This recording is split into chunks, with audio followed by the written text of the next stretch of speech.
Yo, what's up everybody? It's Connor from Unscripted back in with another video. In today's video we have some CDL news, statistics, and drama to talk about, and as always we are doing things off the script. Before we hop into the video, as always, don't forget to leave a like down below if you enjoy, leave a comment as well with your thoughts on the video, and subscribe to the channel too if you are enjoying the content and looking for more similar videos like this one from me. I appreciate all of that, it does mean a lot to me, and let's hop right into the video. So first and foremost, as you see on screen, this literally happened 4 minutes before I started recording. We have the now official news that Classic will be their replacement for Decimate on the Seattle Surge. This is not a surprise whatsoever. We knew this was coming all along. It just has not been official until this point.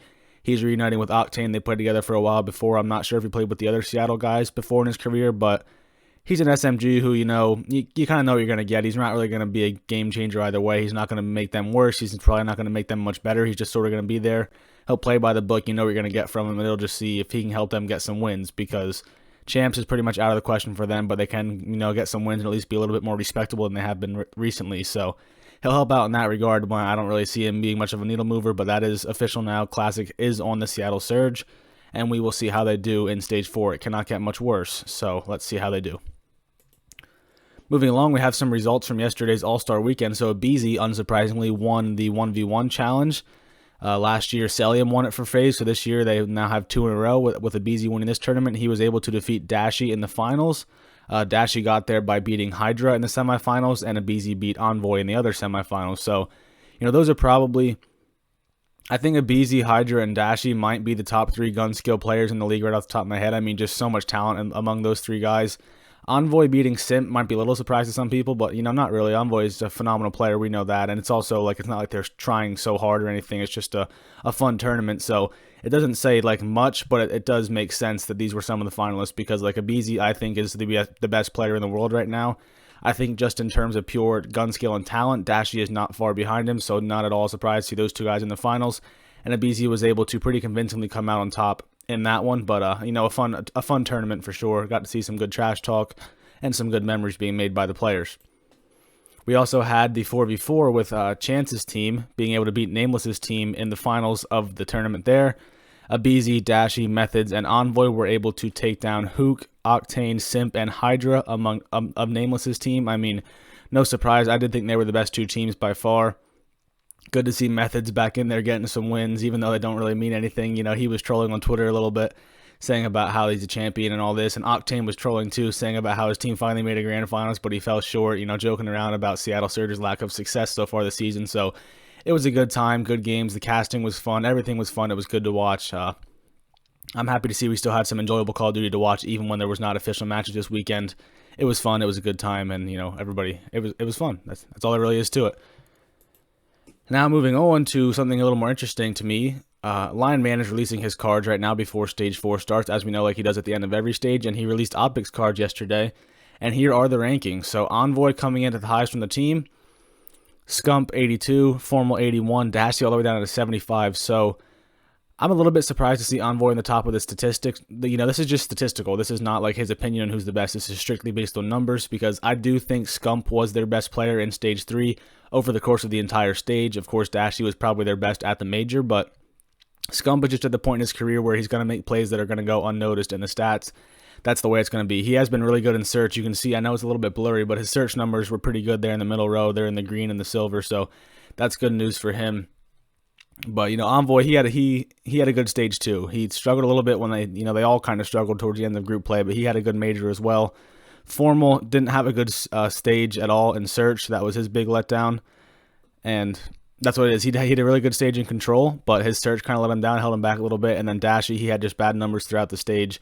But this is interesting, because if you just look at Dashy's numbers solely from the major compared to the entire stage, he was an 88 overall in the major versus just a 75 overall in the full stage. So that means that 75 accounts for group play and the major. So if you just look at the group play, he was probably in the 60s or low 70s. So he was able to turn it around quite a bit from the group play to the major, but still, I mean, his group play was bad. There's no way around that. Most of them were not the best in group play, but they were able to turn it around. They got hot at the major. Now we'll just see if they can carry that momentum over into the next stage. We will see, but I just thought that was interesting, because how it was like polar opposites basically for all of them, but especially Dashy for the group play versus the Stage 3 major. Now moving on, we had a LAN yesterday, and we had some really cringy trash talk, if you want to call it that, to go with it. You see some of this on screen. I don't know this person at all. I mean, I'm sure his name was on Twitter. I'm sure he's somewhat known among the community. I don't know him, but you see some cringy trash talk here. We hop over here. You see a little bit more. This guy gets up. He like flips a monitor off the desk at one point. You'll see in a little bit here. I don't know. Me personally, I could never see myself acting like this. I know, like playing sports as a kid, even through high school. If my team won, it was just, shake hands. If my team lost, it was shake hands. Either way, I would never act like this. I don't know. This is just so cringy to me. And then he gets up, he runs all the way over here, he gets in their faces, then just fist bumps. Like, what was the point of screaming, running, knocking down an expensive monitor just to go over there and bump hands? Thought it was cringy, did not think it was cool. I don't know if it was supposed to be cool, but it wasn't to me. That's what it is, though. People are happy to be back on LAN. I'm happy we're going to get to see LANs again, but this stuff has never been my cup of tea whatsoever. The trash talk, which we'll see in a minute here, the trash talk like during the game across the stage is cool. This stuff I never found cool no matter who was doing it. You see Rambo Ray here, he sort of says the same thing on his Twitter. He says, acceptable LAN trash talk. Game related during the match, I agree. Topic should always be game related, I agree for the most part. Post game from your setup, not while you walk to your opponent saying GG. Also agree. I don't like the whole getting aggressive and getting all excited and running at them because it would just make me uncomfortable in that situation, and I guess that's the point, to make them uncomfortable.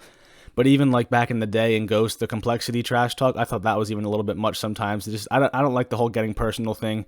It was never my cup of tea. I was never a trash talker, but I know it's a different world. In esports, people like to talk trash, so I get it. Sorry for that loud sound you just heard.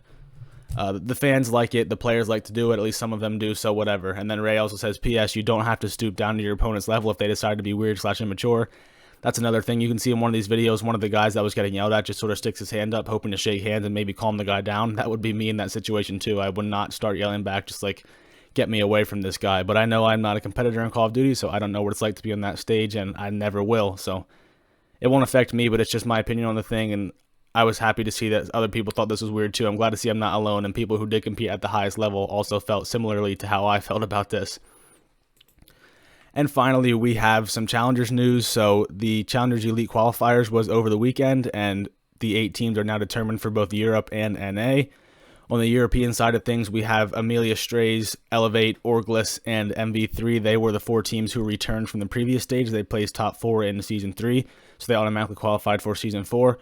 We have Fusion and his team qualifying, Trey and his team, who also features Defrag, Nolson, and Joe. They qualified. Rafi's team qualified, and then Team War qualified, who I think they qualified last stage as well in Season 3, but they were not one of the official automatic qualifiers in the Season 4, so they went back through the qualifier and they won their spot back, which you don't always see.